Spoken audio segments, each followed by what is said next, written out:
जय गुरुदेव, जय माँ गायत्री। सभी को मेरा प्रणाम।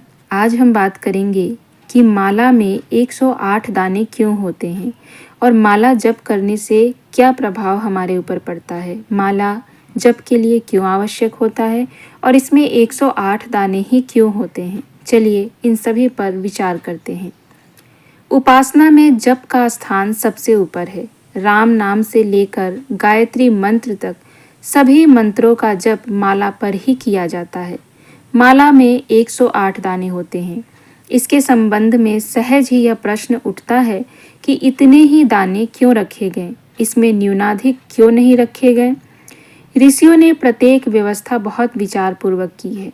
माला तथा दानों की संख्या 108 के संबंध में बहुत सारी बातें यहाँ पर है, जैसे कि अंगिरा स्मृति में लिखा गया है, बिना कुशा के जो सतत धर्मानुष्ठान और बिना जल संस्पर्श के जो दान तथा बिना माला संख्या ही जो जप, वे सब निष्फल होते हैं। अर्थात कि आप बिना माला के जप करते हैं तो वे निष्फल होते हैं। प्रथम तो माला के फेरने से कितना जप हुआ इस बात का ठीक पता चल जाता है। दूसरे, अंगुष्ठ और अंगुली के संघर्ष से एक विलक्षण विद्युत उत्पन्न होती है जो धमनी के तार द्वारा सीधी हृदय चक्र को प्रभावित कर मन को तुरंत ही निश्चल कर देती है। सब कार्यों में नित्य कार्य में आने वाली माला 108 दाने की ही होती है, जिसके ऊपरी भाग में सुमेरु पृथक रहता है। माला के इन 108 दानों का अपना विशुद्ध वैज्ञानिक महत्व है। पहला, प्रकृति विज्ञान की दृष्टि से विश्व में प्रमुख रूप से कुल 27 नक्षत्रों को मान्यता दी गई है तथा प्रत्येक नक्षत्र के 4 चरण ज्योतिष शास्त्र में प्रसिद्ध हैं। 27 के 4 चरणों से गुणा करने पर 108 संख्या होती है। अतः 108 संख्या समस्त विश्व का प्रतिनिधित्व करने वाली सिद्ध होती है। ब्रह्मांड में सुमेरु की स्थिति सर्वोपरि मानी गई है। अतः माला में सुमेरु का स्थान सर्वोपरि ही रखा जाता है तथा उसका उल्लंघन नहीं किया जाता। दूसरा है, दिन रात में मनुष्य मात्र के श्वासों की संख्या 21,600 वेद शास्त्रों में निश्चित की गई है। इस हिसाब से दिन भर के श्वास 10,800 हुए तथा रात भर के श्वासों की संख्या 10,800 हुई। जब प्रमुख रूप से उपांशु किया जाता है, जिसका फल सामान्य रूप से 100 गुना बताया गया है।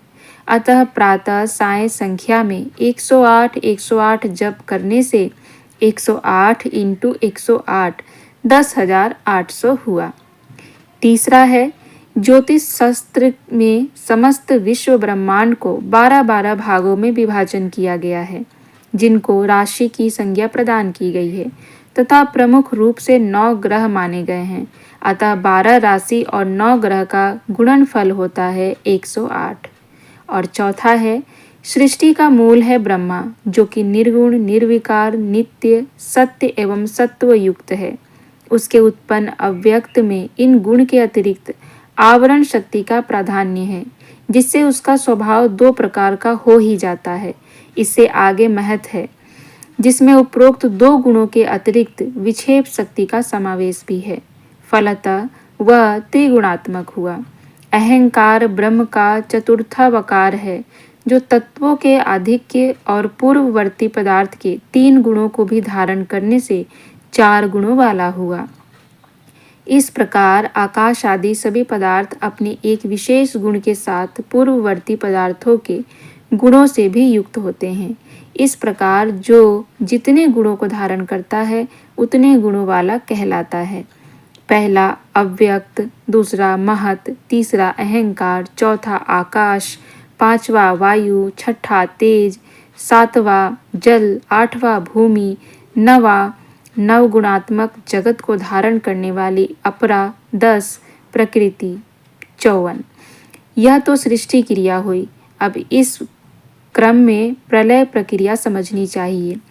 फलतः सुमेरु रूप ब्रह्म के आरंभ करके 54 उपादानों द्वारा जिस सृष्टि का निर्माण हुआ था, वह 54 उपादानों द्वारा ही प्रलय को प्राप्त होकर 108 की संख्या पूर्ण कर सुमेरु पर ही समाप्त हो जाती है।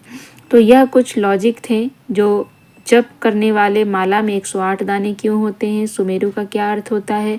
यहाँ पर हमने आपको 3-4 चीज़ें बताई जिसके कारण 108 संख्या कितना महत्वपूर्ण होता है। इन सभी का वैज्ञानिक महत्व है और इन सब का जप संख्या से हमारे ऊपर जो प्रभाव पड़ता है, जो प्रकृति के नियम हैं और जो ब्रह्म का नियम है, इन सब को ध्यान में रखते हुए जप संख्या की उस 108 दाने का प्रभाव मनुष्य के ऊपर पड़ता है। इन सब को ध्यान में रखते हुए माला में 108 दाने होते हैं। आशा है कि आपको यह समझ में आया होगा कि माला में 108 दाना क्यों होता है। जय गुरुदेव, जय माँ गायत्री, सभी को मेरा प्रणाम।